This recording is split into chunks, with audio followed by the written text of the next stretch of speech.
L'invité de TV5 Monde, je suis ravi de vous retrouver ici. On est à Namur, c'est le Festival international du film francophone et c'est Marc-André Grandin que j'accueille. Bonjour Marc-André. Bonjour. Le Québec est ici en Belgique pour présenter Vic et Flo ont vu un ours, le nouveau film de Denis Côté. C'est un film étonnant, c'est un film déjanté comme toujours.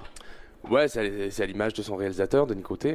Il fait toujours des trucs bien intéressants. Je crois personnellement que c'est un des réalisateurs les plus intéressants au Canada. Il fait toujours des trucs assez différents l'un de l'autre, mais il y a tout de même une certaine continuité si on exclut Bestiaire, son dernier film qui était très spécial, génial par contre.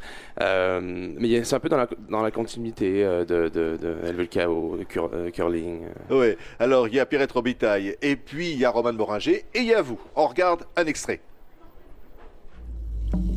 L'agent de Libération est venu. Il va passer l'épreuve.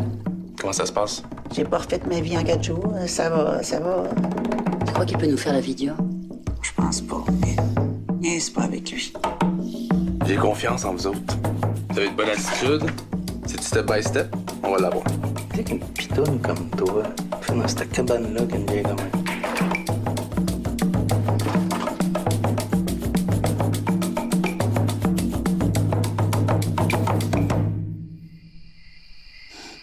Mais t'es ma Victo.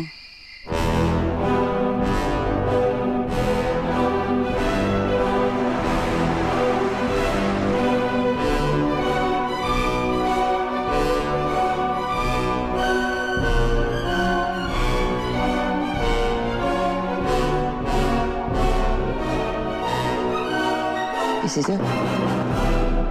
C'est vraiment le fun, non? Et évidemment, elles s'aiment, toutes les deux, Vic et Flo. Ça se passe dans une cabane à sucre. Elles sont toutes les deux anciennes détenues, elles sont connues en prison et elles vont se retrouver, Ouais. il va leur arriver drôle de choses. Hein. Ouais, mais en fait, c'est dès le départ du film, il y a un gros mystère. Il y a beaucoup de questionnements autour de ces deux femmes et des autres personnages aussi qui arrivent. En fait, t'as l'impression que tout le monde cache quelque chose. Et c'est possible que tout le monde cache quelque chose aussi. Et il y a mon personnage qui est l'agent de libération conditionnelle de Victoria qui arrive et c'est un peu le seul personnage qui cache rien.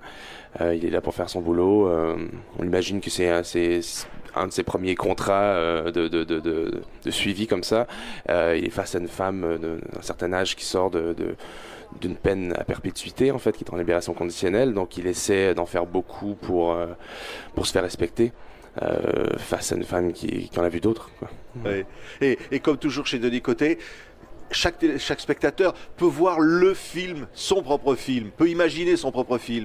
Ouais, bah c'est ce qui est intéressant avec le cinéma de Denis Côté. Je crois que celui-là, il y a une ligne narrative un peu plus importante, un peu plus imposante que les autres films. Les autres films où il y avait beaucoup de trous que le public devait remplir. Là, il y a une intrigue tout de même. Oui, mais parfois vous me dites que le scénario ne se passe pas comme ce qui était prévu. C'est-à-dire qu'au fur et à mesure du tournage, on avance, on décide.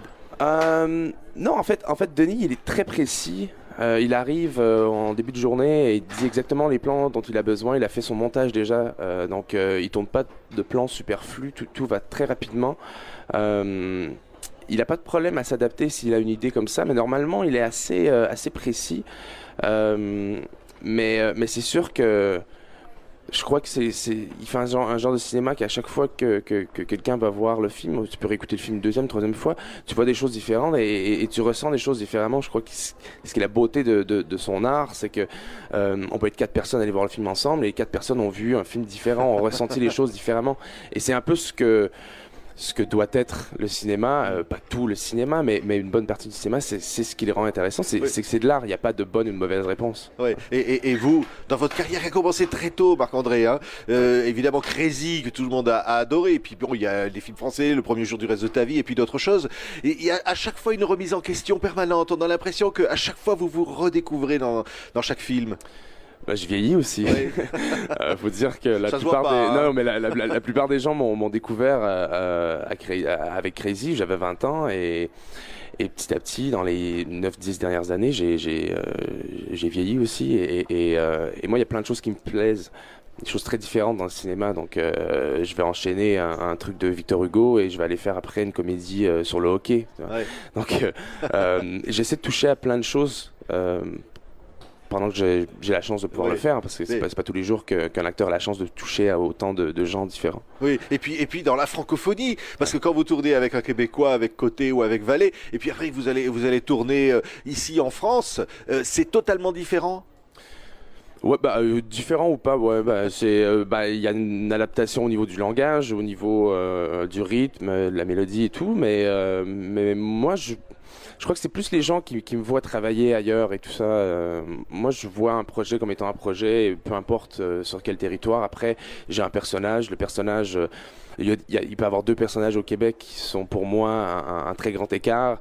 Et il peut y avoir un personnage au Québec et un personnage en France qui vont beaucoup se ressembler pour moi. Donc, je vois pas un projet comme étant un truc de territoire. Je vois vraiment l'œuvre en tant qu'œuvre et voilà. Après, je m'adapte au personnage. Le personnage, s'il est français, mais je parle avec l'accent français. S'il est québécois, je parle avec l'accent québécois.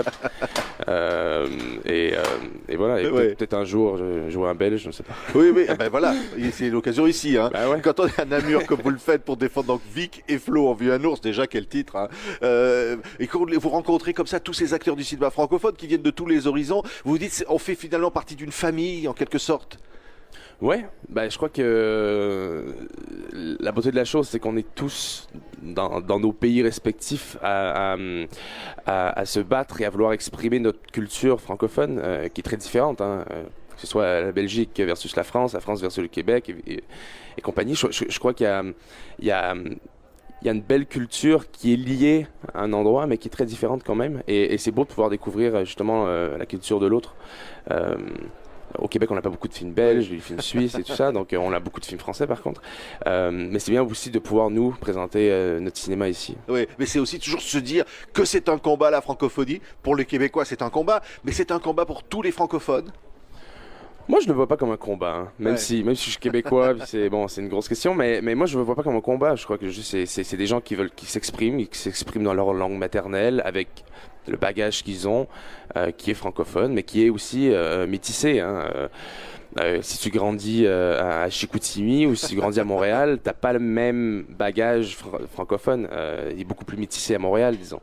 Donc moi je trouve juste ça intéressant de voir des gens qui s'expriment dans leur langue. Après, je peux aller voir un film bulgare qui va me toucher encore plus qu'un film québécois, on ne sait jamais. Marc-André, on va aller voir un film bulgare tout de suite. On est au Festival international du film francophone, on est à Namur en Belgique, très heureux de l'invité de TV5 Monde.